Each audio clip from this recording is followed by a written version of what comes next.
Hey friends, it's Deb. I'm from Cooking with Mo and Deb. What do you think? This is a spread of canning products that I've collected. And I wanted to take a few minutes to kind of show you some of the products that I have and some of the things that you might need if you want to start a canning project. Don't worry, don't fret. You don't have to have everything, and you don't have to have everything on it all at once. I'm just going to show you some things, and depending on what you want to do, what you want to can or freeze or preserve, those are the things that you will need. You don't have to have everything all at once. So let me start off with the bigger products. This one is just a big bowl. I have this stainless bowl. It's so good for just managing your vegetables or fruits in quantity. So if you have a lot of tomatoes, you got plenty of space to put a lot of tomatoes in here, even if it's just to carry them to the sink, to wash them, to take them back to the pan. It's just to cut them up in. Just you need a big bowl. It doesn't have to be stainless. Like I said, it could be Tupperware or whatever kind, but it's good to have maybe one large size container. This is the hot water bath. This is used when you've got maybe your tomatoes or your soup or your beans, not really beans, but your peaches, whatever you're canning, your salsa. You have to put it in a hot water bath, and your recipe will tell you what to do and how long to do it. But this is a hot water bath canner. So after you have your vegetables or your fruit in your jar, you're going to want to process them in a hot water bath canner for a few minutes, and that helps to heat everything inside and allow the lids to suction on so that they will be preserved over a period of time. In your hot water bath, you will have, or you will need, this wire rack. And what this does is allows you to set your jars. It'll hold up to 7 jars here. When you use this, you put water in it, so this allows you to put your jars here, and then to set the jars down in the water with the lid on so that you can cook them on the stove top.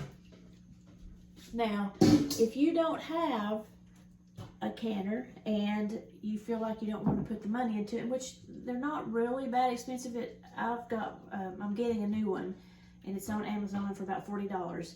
I plan to link a lot of things too that I've bought off of Amazon or wherever I've got them from, but I have gotten quite a few things from Amazon. But if you don't want to have something that big and you have a large size stock pot, and maybe if you're not doing a whole lot of canning, you might want to just use your stock pot.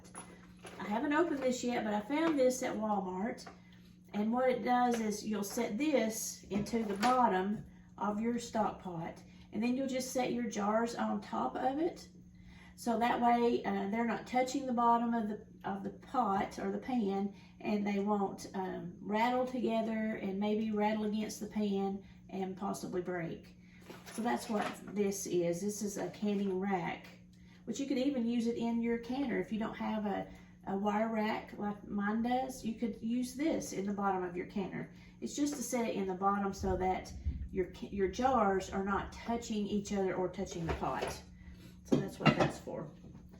And now this is for things like if you were making soup or canning some beans and they need to cook inside the jar. This is your canner for that. It's a lot like a pressure canner. It's a lot like an Instapot, but no, you cannot use your Instapot in the same way. But this is a canner that will pressurize those things that need to cook. I've never done this, but some people even can meats. But those meats need to cook in the jars, so they'll be preserved in a cooked form. And so a canner like this will do that.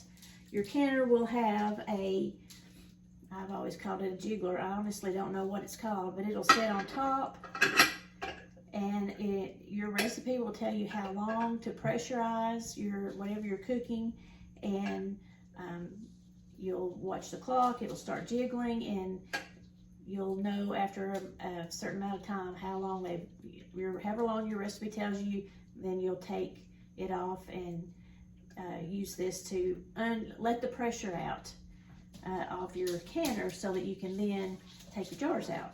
And speaking of taking your jars out, I'll go ahead and show you this. This is a jar lifter. It is pretty handy. When you have jars in a canner or in the hot water bath canner, they're going to be really hot.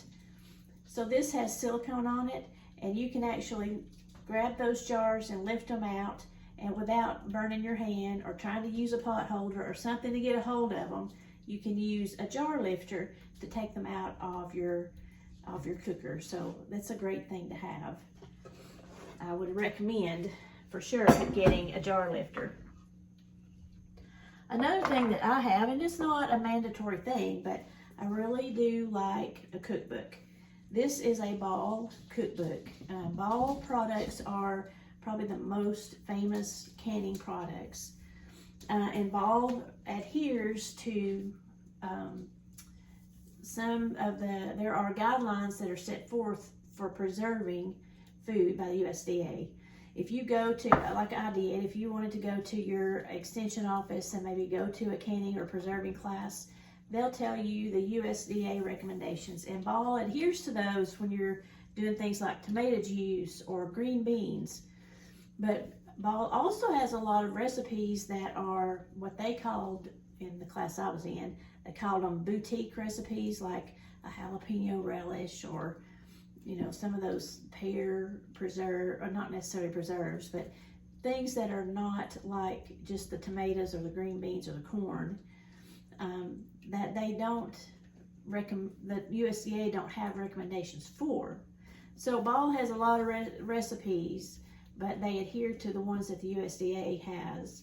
But I do like a good cookbook, because sometimes you might want to try something. I'm actually going to try pickled okra. I've never done pickled okra before, but I'm going to be trying pickled okra. So that's something that you might want to consider as a good cookbook. I got this one off of Amazon, and I will link it. But if you don't want to use a cookbook, you can get sauces that you might want to try. I made salsa with this one, and I got these at the grocery store, and I'm going to use this to make my pickled okra. It has the instructions on the back and the ingredients that you'll need, but these are some good things that you can get at the grocery store to try. A good ladle is important. Mine's a little small. I think I might need to look for another one, but a good ladle is important. So a good funnel is important because it just helps you to keep whatever you're putting into your jars right into the funnel, and it's just so much easier for you to ladle from your pan into your jar.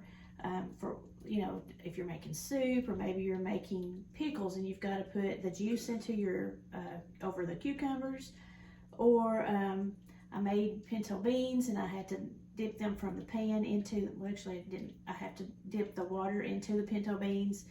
Applesauce, you might have to dip your apples into the jar, whatever you're doing. A good ladle and funnel is important.